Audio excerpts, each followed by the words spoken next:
Jerome Bruner is a true pioneer in the field of education. When he published The Process of Education in 1960, Bruner's theories radically changed our thoughts on how people learn and what it means to teach effectively. He became known as one of the founding fathers of the constructivist theory, which is based on the following key ideas.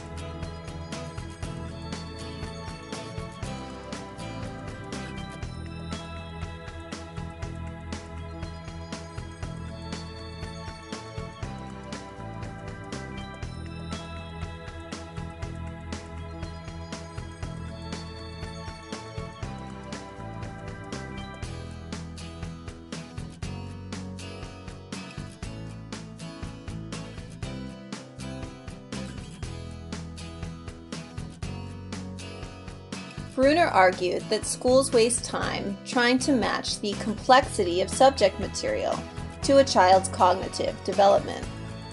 This means students are held back by teachers as certain topics are deemed too difficult to understand and aren't taught until the teacher believes the child has reached the appropriate stage of cognitive maturity.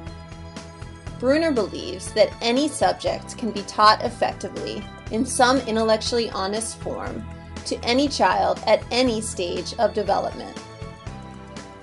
This theory is based on three main ideas: intellectual development, the act of learning, and the spiral curriculum. We're going to let you read about these one by one, and I'll chime in as needed.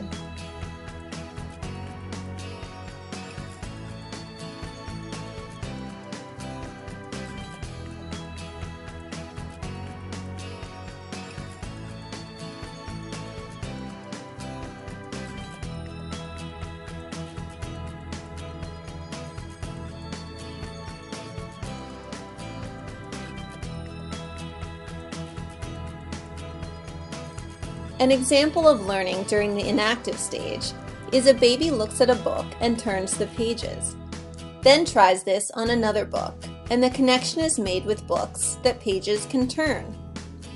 Adults also learn new skills in this manner.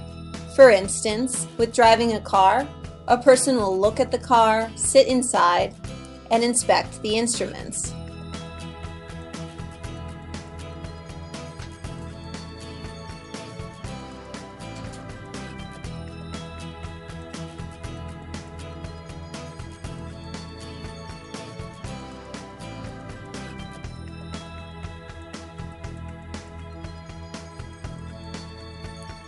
An example of learning at the iconic stage is when a toddler looks at a picture book of the alphabet. Seeing a dog helps them learn the letter D. For adults learning to drive, reading books with all the driving symbols aids learning. In general, diagrams or illustrations can be a big help when learning new information.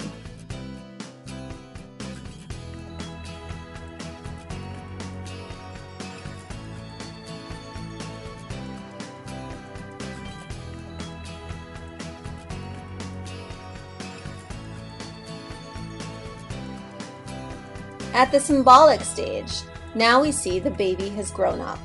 They can read books for research and have much more developed language skills. For instance, cats and dogs are now grouped as animals instead of individual beings. With adults learning to drive, they can use language such as parallel park, transmission, and reverse and know exactly what that means.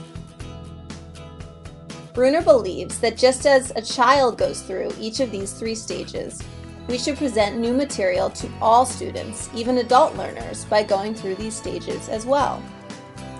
When we teach, we should first present a concept in the inactive stage, involving manipulatives or objects. Reintroduce the concept in the iconic stage with visuals, and finally, discuss it again symbolically with words or formulas. While Bruner has influenced education greatly, constructivism has been most noticeable in math education. The theory is useful because math is primarily conceptual, as it begins with a concrete representation and progresses to a more abstract one. Initially, the use of manipulatives in the inactive stage is a great way to hook students who may not be particularly interested in the topic. Common examples of manipulatives used in this stage in math education are tiles, counters, and coins.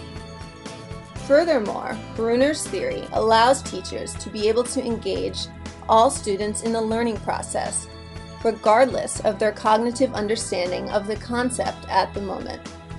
By having all students go through each of the stages, it builds a foundation for which the student can fall back on if they forget or encounter increasingly difficult problems.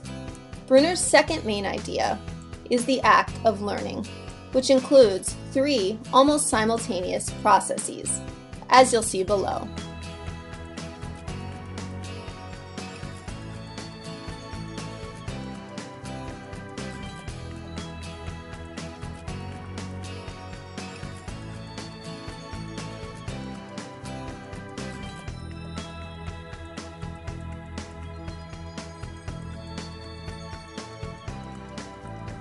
Here are 2 great Jerome Bruner quotes about the act of learning.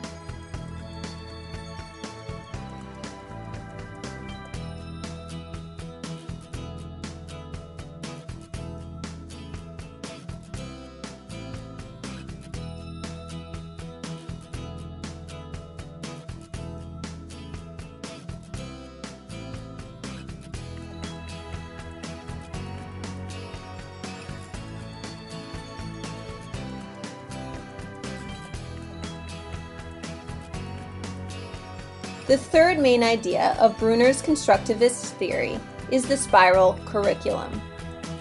This involves information being structured so that complex ideas can be taught at a simplified level first and then revisited at more complex levels later on. Therefore, subjects would be taught at levels of gradually increasing difficulty, hence the spiral analogy. As Bruner stated, a curriculum, as it develops, should revisit basic ideas repeatedly, building upon them until the student has grasped the full formal apparatus that goes with them. Ideally, Bruner believes teaching this way should lead to children being able to solve problems by themselves. He sees the purpose of education not to be merely imparting knowledge, but instead to facilitate a child's thinking and problem-solving skills, which can be transferred to a range of different situations.